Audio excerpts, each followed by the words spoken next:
Eu que agradeço o convite do conselho, do pastor Paulo, e é sempre bom estar com as igrejas, conhecendo, apesar que eu já estive algumas vezes aqui, mas é bom rever irmãos, conhecer outros irmãos. A responsabilidade é muito grande, nós estamos falando em nome de Deus, falando da palavra do Senhor, mas é sempre bom compartilhar daquilo que Deus tem falado ao nosso coração. Eu quero convidar a igreja a abrir no livro do Apocalipse, no último livro da palavra do Senhor. Livro do Apocalipse. Nós vamos ler o capítulo de número 10. Apocalipse, capítulo 10. Eu quero convidar a igreja a se colocar em pé mais uma vez. Vamos ler a palavra do Senhor, livro do Apocalipse, capítulo 10. Assim diz a palavra do nosso Deus. Vi outro anjo forte descendo do céu, envolto em nuvem, com arco-íris em cima ou por cima de sua cabeça. O rosto era como o sol e as pernas como colunas de fogo. Tendo na mão um livrinho aberto, pôs o pé direito sobre o mar e o esquerdo sobre a terra. E bradou em grande voz, como ruge um leão. E quando bradou, desferiram os 7 trovões as suas próprias vozes. Logo que falaram os 7 trovões, eu ia escrever, mas ouvi uma voz do céu dizendo: guarda em segredo as coisas que os 7 trovões falaram, e não as escrevas. Então o anjo que vi em pé sobre o mar e sobre a terra, levantou a mão direita para o céu, e jurou por aquele que vive pelos séculos dos séculos, o mesmo que criou o céu, a terra, o mar e tudo quanto neles existe. Já não haverá demora, mas nos dias da voz do 7º anjo, quando ele estiver para tocar a trombeta, cumprir-se-á então o mistério de Deus, segundo ele anunciou aos seus servos, os profetas. A voz que ouvi, vinda do céu, estava de novo falando comigo e dizendo: vai e toma o livro que se acha aberto na mão do anjo, em pé sobre o mar e sobre a terra. Fui, pois, ao anjo, dizendo-lhe que me desse o livrinho. Ele então me falou, toma-o e devora-o. Certamente ele será amargo ao teu estômago, mas na tua boca doce como mel. Tomei o livrinho da mão do anjo e o devorei, e na minha boca era doce como mel. Quando, porém, o comi, o meu estômago ficou amargo. Então me disseram: é necessário que ainda profetizes a respeito de muitos povos, nações, línguas e reis. Oremos mais uma vez. Obrigado, Deus, por tudo que o Senhor já nos presenteou neste dia, pelo privilégio de podermos ir à tua casa, desde cedo, participarmos da escola dominical, ouvirmos a tua voz, e agora quando cultuamos ao Senhor, quando oferecemos sacrifícios de louvor ao teu nome, ainda assim o Senhor, ó Deus, nos abençoa, e o Senhor já falou conosco na leitura da tua palavra, o Senhor já falou conosco usando a tua palavra através da música, o Senhor já ouviu as nossas orações. Como é bom poder aproximarmos ou nos aproximarmos de ti, ó Deus, com a certeza de que o Senhor nos ouve e fala poderosamente ao nosso coração. Mas o Senhor sabe o quanto nós somos fracos, limitados, o quanto precisamos, ó Deus, da instrução do teu Espírito para entendermos a mensagem do Senhor e a aplicação do teu Espírito para colocarmos em prática em nosso dia a dia. Fica conosco. Nós oramos em nome de Jesus. Amém. Podem sentar.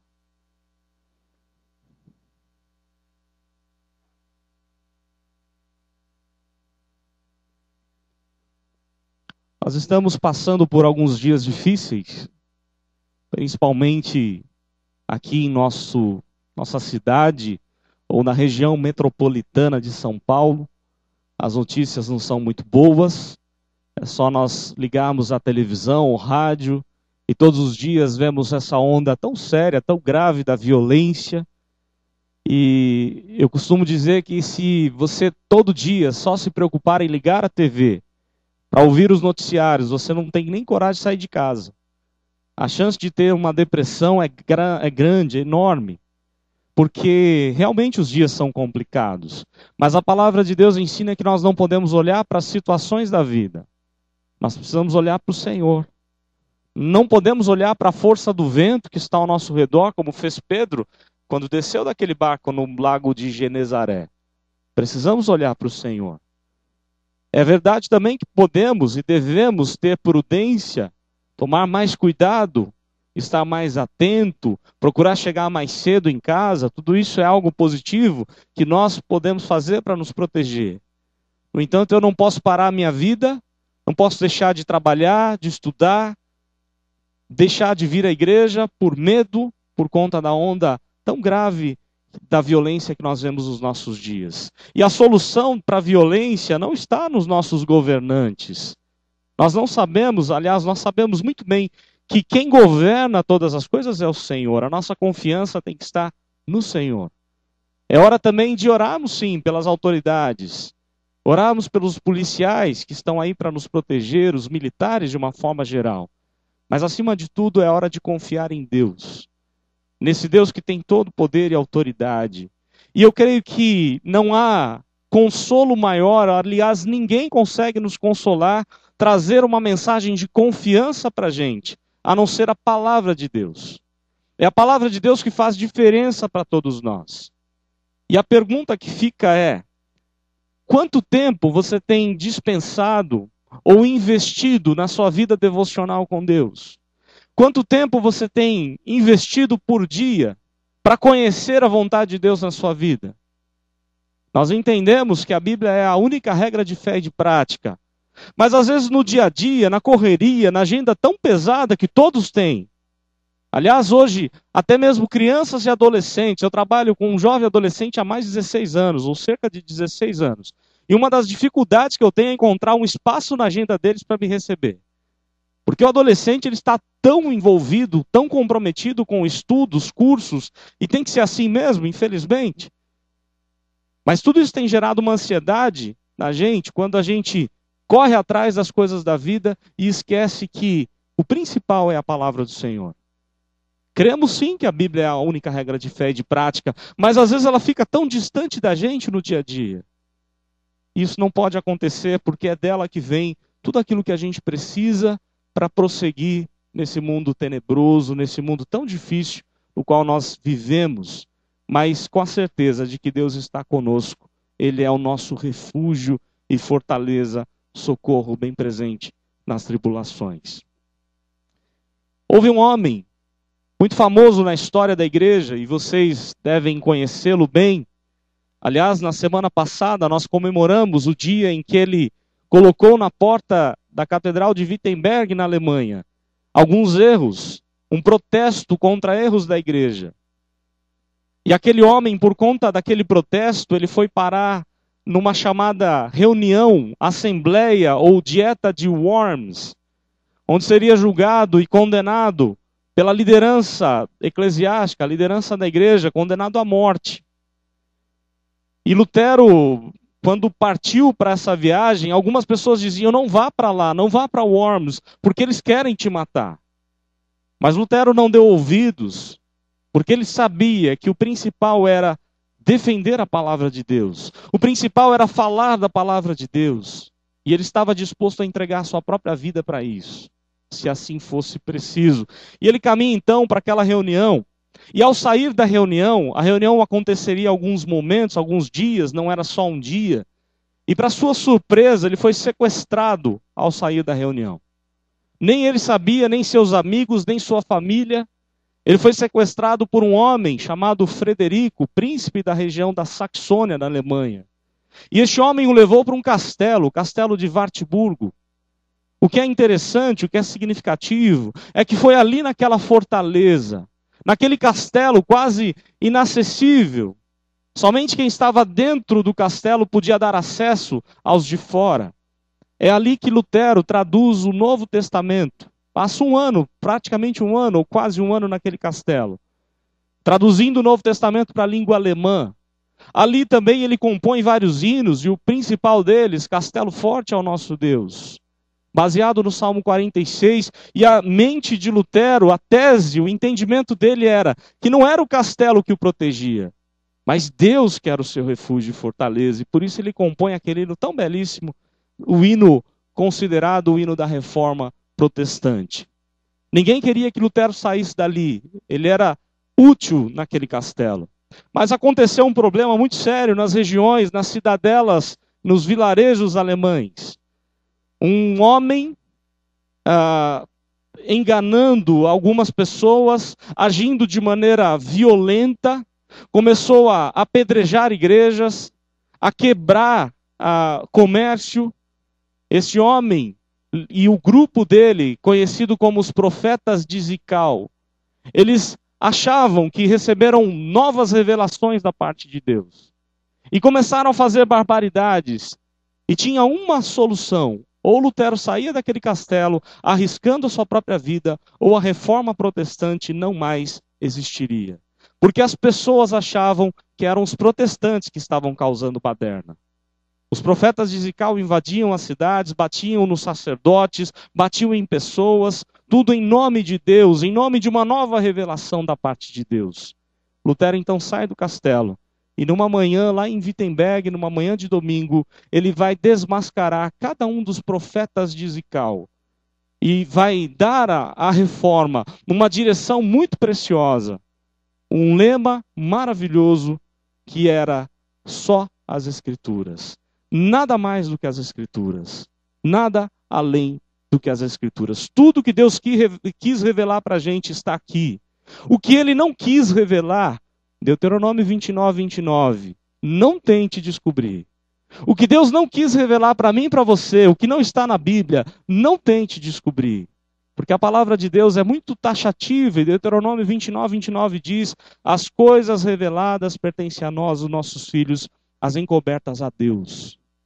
Infelizmente há pessoas tentando descobrir coisas que Deus não quis revelar. E deixam o compromisso da palavra, compromisso tão sério, e perdem a bênção de Deus. Deus tem bênção para a gente a partir dessa palavra tão maravilhosa, a palavra do Senhor. Eu queria falar um pouquinho com a igreja sobre a supremacia da palavra. Porque eu disse no início que nós estamos vivendo dias difíceis, é verdade. Eu disse no início que a gente está passando por um momento de violência, mas nada comparado ao tempo em que essa palavra foi escrita. Porque aqui foi o segundo momento maior de perseguição da igreja primitiva. Se você conhecer a história da igreja primitiva, você vai lembrar que lá na década de 60, o imperador Nero foi aquele que perseguiu os crentes, foi aquele que incendiou crentes nas estradas, e ele fazia questão de colocar os crentes em fila. E ele inventou um novo jeito de iluminar as estradas, tacando fogo em cada crente. Foram muitos e muitos mortos na década de 60. Aquele louco imperador Nero foi capaz de matar o próprio apóstolo Pedro, deu a ordem para a morte do apóstolo Paulo. A igreja estava sofrendo, mas depois da morte dele, a igreja teve um período um pouco de paz, até chegar na década de 90, e vai surgir um novo imperador chamado Domiciano, e este era considerado um novo Nero. Alguns místicos acreditavam que era o Nero que ressuscitou, porque a maldade de Domiciano era tão grande quanto a de Nero. E a igreja de novo experimenta o sangue sendo derramado por amor a Jesus. Muitos começam a morrer, muitos começam a ser presos, e o líder da igreja, aliás, o único líder que estava vivo até a década de 90, o apóstolo João, é levado à ilha de Patmos em cativeiro para ser ali preso. Foi privado do seu contato com a igreja, com a família, para estar em Patmos. Mas mesmo que o inimigo queira tirar de nós a igreja, mesmo que o inimigo queira tirar de nós a bênção de estarmos num culto, ele jamais vai poder tirar de nós a comunhão com Deus. Lá naquela ilha de Patmos, Deus falou com João. Deus consolou a igreja. Aliás, infelizmente, as pessoas quando pensam no livro do Apocalipse, elas têm um trauma. Eu não sei se você conhece gente assim, que está na igreja há tanto tempo, e quando se fala em Apocalipse, morre de medo. Alguns anos atrás, nós demos para a classe dos jovens, foi um ano inteiro estudando este livro, e eu me lembro de algumas pessoas que se aproximaram, jovens, e diziam assim: pastor, eu não vou assistir aula na sua classe, eu vou para outra classe, porque eu morro de medo de falar do fim dos tempos, eu morro de medo de pensar na ideia do fim do mundo, então eu não vou para lá. E aí eu conversava com ela e tentava persuadi-la de que não é bem assim. Aliás, isso não é invenção de Deus. O livro do Apocalipse não tem o primeiro propósito de falar das coisas futuras. Ele fala também das coisas que haveriam de vir, de acontecer até a volta de Jesus. No entanto, a base principal do livro do Apocalipse não é falar do futuro, mas é mostrar que a igreja está segura nas mãos de Deus. A igreja é mais que vencedora nas mãos de Deus. A igreja pode, com certeza, e vai vencer, porque Deus está com a igreja. Aliás, existe um versículo tema neste livro, que está no capítulo 17, verso 14, que diz assim: pelejarão eles contra o Cordeiro os vencerá, pois é o Senhor dos senhores e Rei dos reis, e vencerão também os chamados eleitos e fiéis que se acham com ele. O livro do Apocalipse foi para consolar a igreja, foi escrito num momento de muita perseguição, para que a igreja se sentisse segura nas mãos de Deus. Quando eu me aproximo deste livro, pensando que aqui tem revelações do futuro, eu tenho que lembrar que Deuteronômio 18 diz que adivinhações são coisas abomináveis a Deus. Deus não quer dar adivinhações para a gente a partir deste livro. Deus vai revelar algumas coisas que iriam acontecer até o fim dos tempos, sim. Mas o propósito é: igreja, persevere. Igreja, fique firme na palavra. Igreja, permaneça, porque o inimigo vai criar situações para a gente cair em desânimo. Mas nós, como igreja, devemos estar firmados na palavra, confiantes no Deus que nos deu essa palavra, confiantes no Deus que nos amou a tal ponto de enviar Jesus morrendo no nosso lugar. Eu queria compartilhar então com a igreja a supremacia desta palavra, a supremacia das Escrituras, partindo desse texto. E eu creio que alguns poderão até pensar: poxa, o texto é tão claro, é tão simples, mas há uma mística tão grande que eu não posso me aproximar desse texto e perceber que há nele lições práticas para o meu dia a dia. E eu creio que depois você, com certeza, haverá de mudar a sua ideia.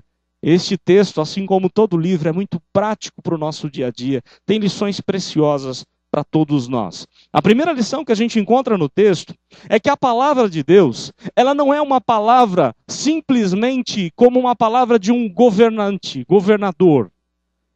Ela é a palavra do Rei dos Reis, do Senhor dos Senhores, daquele que governa todas as coisas, governa todo o universo. Não é uma palavra simplesmente importante, é muito mais do que importante, porque ela não é palavra humana, ela é palavra divina. Se você notar comigo, verso de número 1, capítulo 10, verso 1, o texto diz que ele vê um anjo forte. Algumas pessoas confundem essa figura do anjo com Jesus. Anjo, na literatura apocalíptica, é anjo. Jesus é chamado de o anjo do Senhor lá no Antigo Testamento, é verdade. Quando você olha na expressão com artigo definido, o anjo do Senhor, refere-se a Jesus, a segunda pessoa da Trindade. Foi ele que falou com Moisés naquela sarça ardente. Foi o anjo do Senhor que esteve acampado ao redor do seu povo durante a caminhada no deserto. É o anjo do Senhor que acampa-se ao redor dos que o temem e os livra. Este é Jesus. Mas este anjo que está falando agora com João, ou que João está vendo, essa imagem que João está vendo, não é do próprio Cristo. No entanto, ele é um mensageiro. Anjo significa mensageiro. E ele vem da parte de Deus, um anjo forte, ele vem do Todo-Poderoso. Ele não vem de qualquer lugar, mas ele vem do trono que governa o universo. E ele procede então de Deus, viu outro anjo forte descendo do céu. Essa é uma palavra que vem do céu, que vem de Deus. E a característica, ou as expressões que ele vai nos dar agora, faziam com certeza João entrar em alegria, em confiança, em consolo da parte de Deus. Porque as expressões que são usadas agora são maravilhosas e fazem nos lembrar de textos bíblicos. Em outras palavras, o que Deus está querendo fazer com João é: João, não esqueça da palavra, não esqueça da história de Deus com o seu povo, não esqueça de tudo que Deus já fez pelo seu povo. A começar agora, este anjo está descendo do céu envolto em nuvem. Quando a gente encontra a expressão nuvem na Bíblia? Será que ela é importante na Bíblia? E você pode lembrar que quando Moisés tira o povo lá do deserto e começa a governar, a dirigir o povo em busca da terra prometida, o povo passa quanto tempo naquele deserto? 40 anos, uma viagem que podia ser feita em 3 dias e meio. Podia ser feita em 7 dias no máximo, mas ficaram 40 anos por desobediência, por desconfiança do Senhor. Mas ainda assim, Deus era nuvem para protegê-los daquele terrível sol. A palavra de Deus diz que Ele é sombra à nossa direita. A ideia do Salmo 121 é o louvor, porque Deus foi com seu povo em forma de nuvem. A nuvem guiava o povo pelo caminho do deserto, mas ao mesmo tempo a nuvem protegia do calor do sol escaldante, do sol a pino, mais de 40 a 45 graus. Quem poderia resistir naquele deserto se não fosse aquela nuvem que esteve com eles o tempo todo? Nuvem esta que simbolizava a própria pessoa do Senhor Jesus. E João agora é lembrado desse amor, desse cuidado da parte de Deus. Esse anjo vem envolto à nuvem. Ele vem com um arco-íris em cima ou sobre a sua cabeça. O arco-íris sobre a cabeça. E esse arco-íris fazia João lembrar diretamente da misericórdia de Deus, da fidelidade de Deus após o dilúvio. Quando Deus tinha dito que destruiria todas as coisas, mas por amor a nós, por amor a mim e a você, porque Deus planejou a nossa vida lá na eternidade, porque Deus supriu a nossa salvação desde a eternidade. Deus preservou a família de Noé, e nós somos descendentes dele. Nós somos descendentes daquele Noé que quando desceu da arca, Deus disse a ele que nunca mais destruiria a terra com águas, e deu ali então um arco-íris como prova da sua fidelidade, do seu amor. Infelizmente o arco-íris tem sido usado hoje nos nossos dias de maneira negativa e abominável a Deus, simbolizando coisas abomináveis ao Senhor. Mas o arco-íris é a maior prova de que Deus é fiel ao seu povo, de que Deus cuida do povo, de que Deus ama o seu povo. Outras expressões faziam João recordar de textos maravilhosos, como o rosto como o sol. E a ideia de que lá no deserto de novo, Deus era aquela glória de Deus, estava patente primeiro no rosto de Moisés. Sempre quando Moisés se encontrava com Deus no monte e descia do monte, era possível ver a glória de Deus estampada na cara, no rosto de Moisés. Depois de um tempo, com a construção do tabernáculo, aquela mesma glória, a Shekinah, a luz da glória de Deus, sai do monte e vai para dentro do tabernáculo. E por onde ela ia, deveria se desmontar acampamento e seguir aquele sol, o sol da justiça, o sol que governava o seu povo. Quando você vai seguindo na história da palavra de Deus, você vai encontrar este mesmo rosto como sol na própria pessoa de Jesus, no monte da transfiguração. Quando Pedro, Tiago e João são testemunhas de que Jesus está ali, transfigurado, o rosto resplandecendo. E ali João, que esteve lá, podia relembrar-se direitinho das palavras do Senhor, das palavras do seu Deus, quando dizia: "Este é meu filho amado, a ele ouvi". Mas quando João recebe este livro, você vai encontrar lá no capítulo 1, Jesus sendo apresentado no primeiro capítulo do livro do Apocalipse, de novo com o rosto resplandecendo. Tudo isso figuras que mostravam e consolavam o coração do apóstolo João, mostravam a importância que tinha a palavra de Deus para comandar esse momento difícil que ele estava vivendo. O texto diz agora, as pernas como colunas de fogo. E se você lembrar, durante o dia, na caminhada do deserto, Deus era nuvem. Durante a noite, Deus era coluna de fogo. Porque se Deus não fosse coluna de fogo, eles morreriam de frio. Para quem não sabe, o deserto, durante o dia, chega a 45 graus, ou quem sabe até mais. E durante a noite, esfria demais a ponto de ter graus negativos. Ninguém poderia resistir àqueles 40 anos do deserto. E um agravante, o texto fala, daquela caminhada no deserto, que existiam animais selvagens, serpentes, escorpiões. E era este fogo, essa coluna de fogo, que não permitia que os animais chegassem e atingissem alguém do povo de Deus. A palavra de Deus está sendo lembrada no coração de João, trazendo um conforto muito grande ao seu coração. Sempre quando você passar por uma tribulação, lembre-se das coisas que Deus já fez. Lembre-se das bênçãos que Deus já fez. Lembre-se das promessas do Senhor. Volte-se para a Bíblia e estude ainda mais. E você vai encontrar o vigor que você precisa para o seu dia a dia, para as suas lutas. Você vai encontrar da parte de Deus a bênção que Deus quer te dar. Mas toda vez que você rejeita esse tesouro maravilhoso, você perde as bênçãos da parte de Deus. Deus tem muita bênção, muito consolo, muita alegria para nos dar. Tudo isso através da palavra do Senhor. Porque essa palavra é divina, ela vem dos céus. Ela não é uma palavra qualquer. Mas o texto ensina também que essa é uma palavra poderosa. Ela não é simplesmente uma palavra, um livro, ou alguns livros, 66 livros. É uma palavra que tem poder. O verso de número 2 diz, o anjo tem então na mão um livrinho aberto. E algumas coisas aqui são muito relevantes. Essa palavra é poderosa porque a mensagem que ela tem é uma mensagem universal. A mensagem que ela tem é de um livrinho. E livrinho não dá ideia de um livro pequeno ou menos importante. Eu não sei se você lembra, nós cantamos aqui com um grupo de louvor. Mas lá no capítulo 5 do Apocalipse há um livro. E ninguém foi achado digno de abrir esse livro, nem de tocar no livro, nem de se aproximar deste livro, nem no céu, nem na terra, nem debaixo da terra. Ninguém há que possa tocar no livro. E João começa a entrar em prantos, e a palavra ali, o verbo diz que ele está chorando como criança, inconsolável. Porque se ninguém pode abrir o livro e desatar os selos que ele tem, a história nossa, da humanidade, está perdida. A história de Deus com o seu povo está perdida. Tudo foi perdido. E agora não mais um anjo, mas um presbítero, um ancião, alguém que experimenta a graça de Deus, chega para João e diz, não chores, olhe o Cordeiro de Deus se aproximando. Ele foi achado digno de abrir o livro, tomar os selos. Ou tomar o livro e abrir os selos. Então o Cordeiro se aproxima e toma aquele livro e se dirige ao trono para reinar junto com o Pai. Aquele livro é o livro dos propósitos de Deus.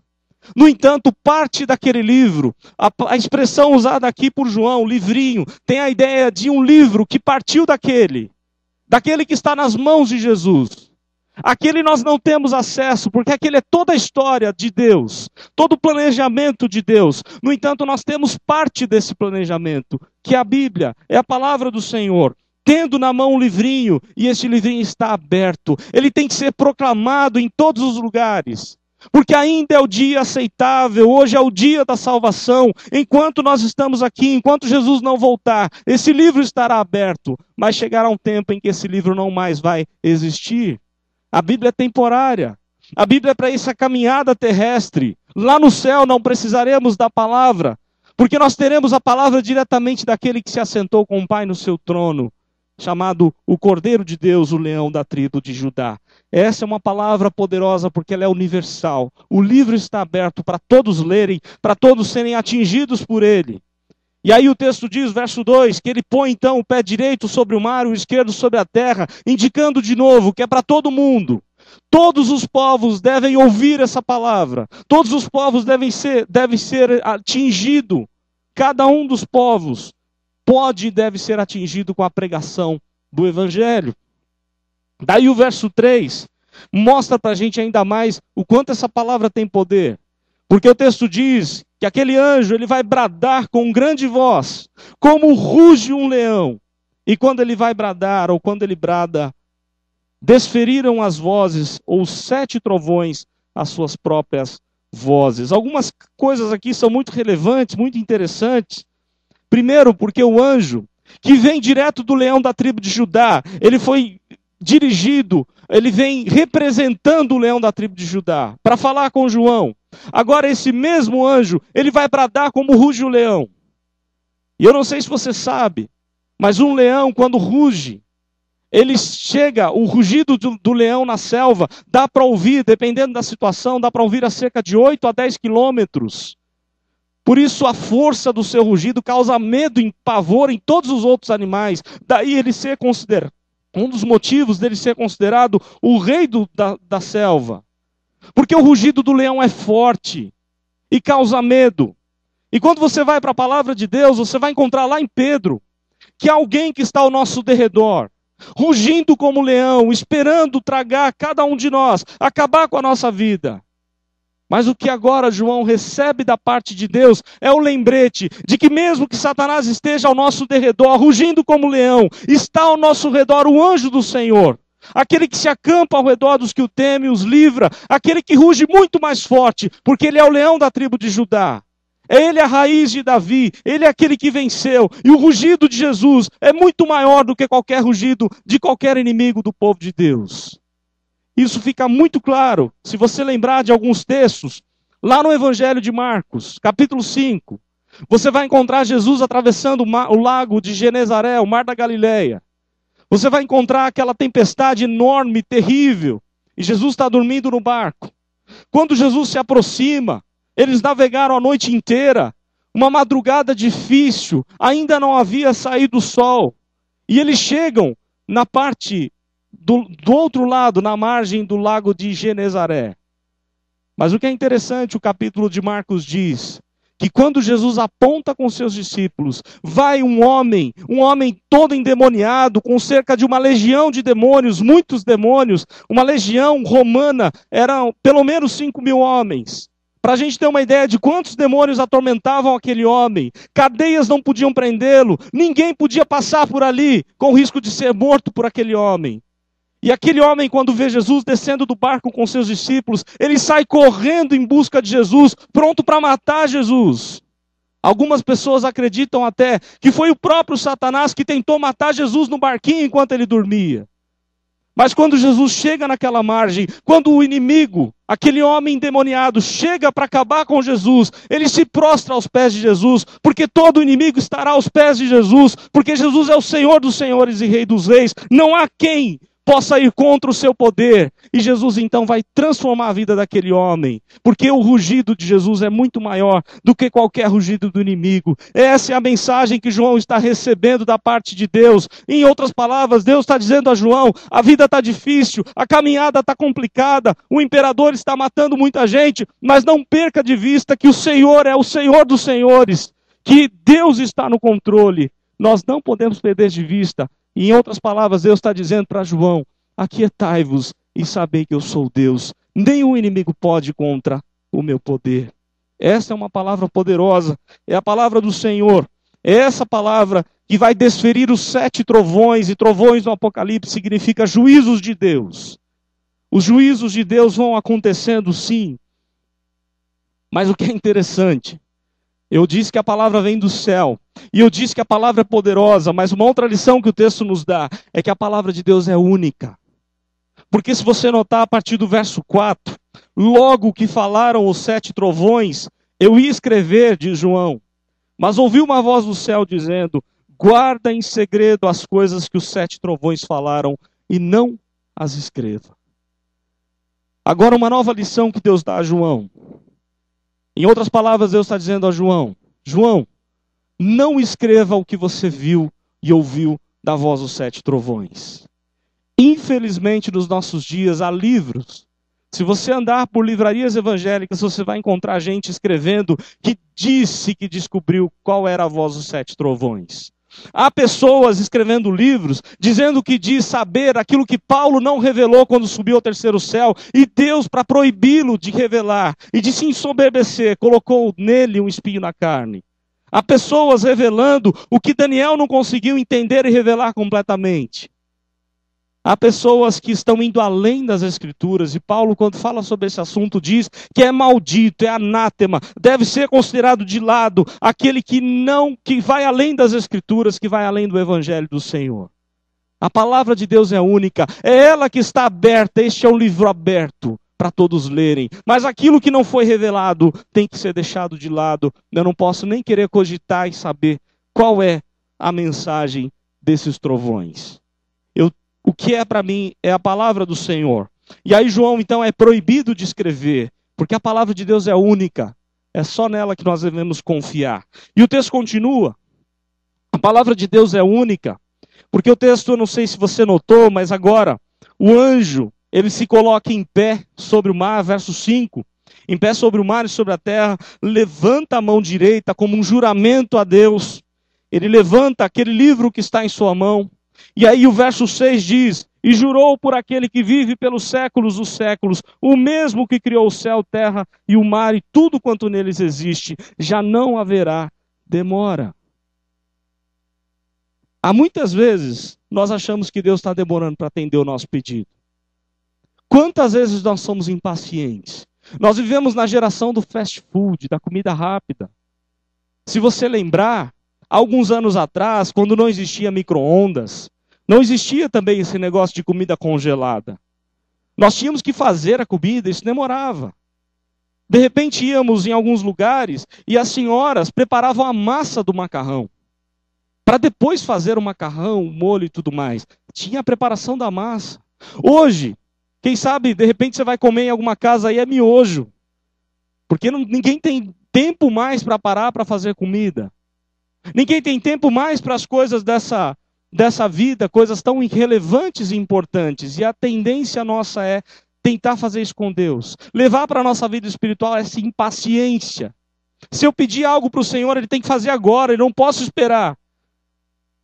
Mas eu tenho que entender que Deus não demora, Ele não tarda, Ele não falha. Ele vem em nosso favor, no tempo exato, no tempo certo. Porque para Deus não tem relógio.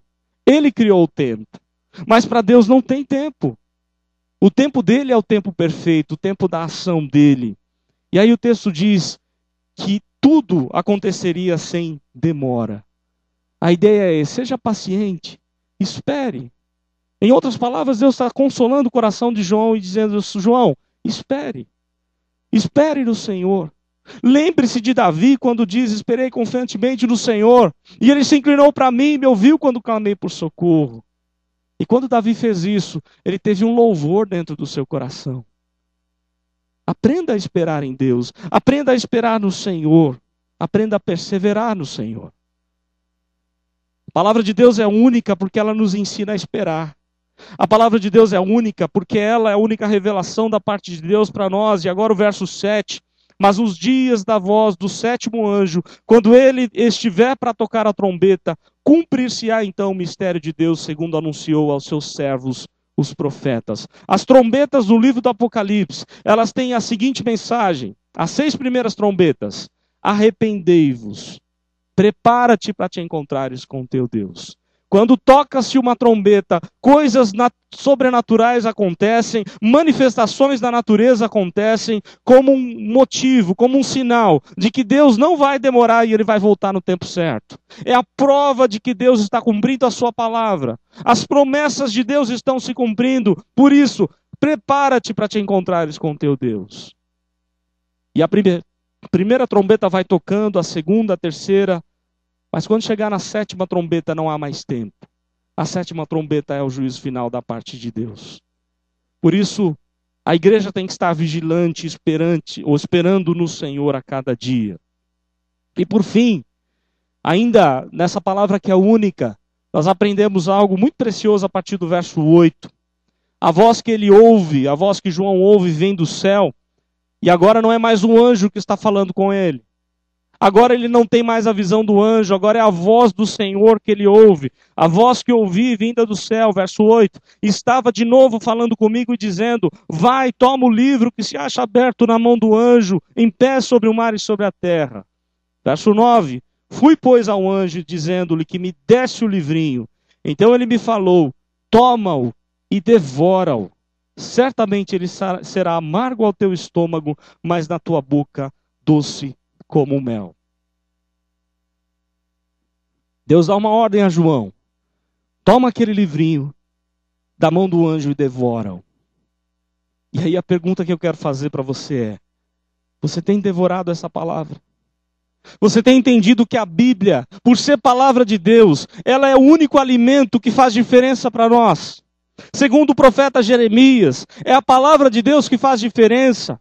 Porque o profeta Jeremias diz assim: o profeta que tem sonho, conte como apenas sonho, mas aquele em quem está a minha palavra, pregue a minha palavra com verdade, que tem a palha com o trigo, diz o Senhor, não é a minha palavra como um martelo que esmiuça a penha. A palavra de homens é como palha que o vento dispersa, mas segundo o profeta Jeremias, a palavra de Deus é como um martelo, é como trigo e não como palha. porque é ela que vai dar alimento para a gente. E essa palavra, muito mais do que apenas letras, essa palavra tipifica o Senhor dos Senhores e Rei dos Reis, a palavra encarnada de Deus, que é o próprio Cristo. Quando eu devoro essa palavra, quando eu leio essa palavra, quando eu amo essa palavra, quando eu prego essa palavra, quando eu vivo constantemente em contato com essa palavra, em outras palavras, eu estou comendo do pão da vida, que é o próprio Cristo, o Senhor dos Senhores. Mas quando eu rejeito essa bênção, eu não tenho a bênção de ver a palavra como mel na minha boca. Conforme Davi coloca para a gente no Salmo 19, que a palavra de Deus é como mel e o destilar dos favos. É ela que restaura a alma. O testemunho do Senhor é que é fiel. Da sabedoria e tantas coisas que Davi coloca ali para a gente. Mas há algo interessante aqui nesse texto. Porque o texto faz a gente lembrar de dois profetas, de Jeremias e de Ezequiel. Porque a mesma ordem foi dada a eles, a comer o livro. E quando eles comeram o livro, algumas coisas aconteceram. A primeira coisa que aconteceu no coração deles é que ao comer daquele livro, eles saíram para anunciar a mensagem do livro a todos que estavam perto. Isso simboliza que quando você se alimenta da Bíblia, você tem o que falar para as pessoas. Mas quem sabe nós estamos vivendo num mundo cheio de trevas, porque a igreja deixou de amar essa palavra, porque a igreja deixou de respeitar a palavra e de realmente agir como se ela fosse a nossa única regra de fé e de prática. Como tudo de bom que Deus deu pra gente, como um tesouro maravilhoso que Deus deu pra gente, como um título muito mais importante do que qualquer título de universidade. Daí você encontra o jovem fazendo mestrado, doutorado e pós-doutorado e sendo ignorante de Bíblia, não conhecendo versículos da palavra, não sabendo evangelizar porque não conhece a Bíblia. A palavra de Deus é alimento para a gente. E quando eu bebo desse alimento, quando eu como esse alimento, quando eu devoro este livro, eu tenho que dizer para as pessoas, eu tenho o desejo de falar a elas desse grande amor de Deus, porque Deus nos atingiu com um grande amor e nos deu o guia para a nossa vida. Infelizmente, a igreja hoje passa por um momento muito sério de desconhecimento da palavra do Senhor. Nós estamos vivendo numa geração que não mais adianta fazer com os nossos jovens, crianças e adolescentes encana bíblica, porque eles não vão saber nada do que dizer. Os tempos mudaram. E aí você tem que começar a inventar outras programações, porque o jovem não tem tempo de ler a Bíblia, mas ele passa madrugadas inteiras no Facebook, no MSN e outras coisas mais. E ele está perdendo a bênção de Deus, de poder ser bênção na vida de outros, e ele mesmo está perdendo a direção de Deus para a sua vida, que parte deste livro. A ordem é, toma e devora-o, come este livro, alimenta-se deste livro. E ele vai ser doce como mel. Mas ao mesmo tempo, o texto diz que ao estômago vai ser amargo. Porque quando a palavra de Deus é anunciada, para aquele que aceita, ela é doce como mel. Mas para aquele que a rejeita, é amargo. Infelizmente há pessoas que estão vivendo assim, como aquele jovem rico, que saiu entristecido da presença de Jesus, que experimentou o amargor do pecado, porque amou muito mais o seu dinheiro do que o próprio Cristo. Verso 10 diz que João toma o livro. Tomei o livrinho da mão do anjo e o devorei, e na minha boca era doce como mel. Quando, porém, o comi, o meu estômago ficou amargo. Então me disseram, é necessário que ainda profetizes a respeito de muitos povos, nações, línguas e reis. Esta palavra, a Bíblia que você tem na sua mão, que provavelmente você tem diversas versões, em várias línguas. Talvez você tenha para todos os tamanhos. Talvez você tenha a Bíblia no celular, no computador. Essa palavra é uma palavra viva e eficaz. É uma palavra que quando pregada, ela transforma nações. É uma palavra que quando anunciada, mexe com o coração das pessoas. Quando naquela época em que John Wesley, um metodista, e George Whitefield, um presbiteriano, se uniram para levar novamente Londres para o Senhor. E o instrumento deles, o instrumento de Deus na mão deles foi a Bíblia. Eles se comprometeram a viver, obedecer a Bíblia. E se comprometeram a evangelizar as pessoas com essa palavra. Eles devoraram essa palavra e anunciaram. E a Inglaterra toda voltou-se para o Senhor. Toda a costa leste americana foi evangelizada por aqueles homens, porque 2 homens se comprometeram a fazer isso. Se todos nós, eu e você, tivéssemos o compromisso de conhecer ainda mais essa palavra, de anunciar, de obedecer essa palavra, com certeza Deus poderia fazer muito mais do que a gente imagina. Essa é a palavra que Deus tem a João. João, não se desespere, a vida está difícil, o sofrimento é grande, mas não esqueça dessa palavra, que traz consolo no momento difícil, mas que ao mesmo tempo te dá fôlego para levar vida para aquele que está perdido e morto nos seus delitos e pecados. Que Deus nos ajude. Que Deus nos ajude a ter um compromisso maior com essa palavra. Não com essa ideia de que se eu não ler, Deus vai me castigar. Mas com a ideia de que ela é doce como mel. Você pode conquistar todos os sonhos da sua vida. Você pode conquistar qualquer título que você queira. Você pode conquistar a pessoa que você tanto ama, casar, construir família, ter lá os seus filhos.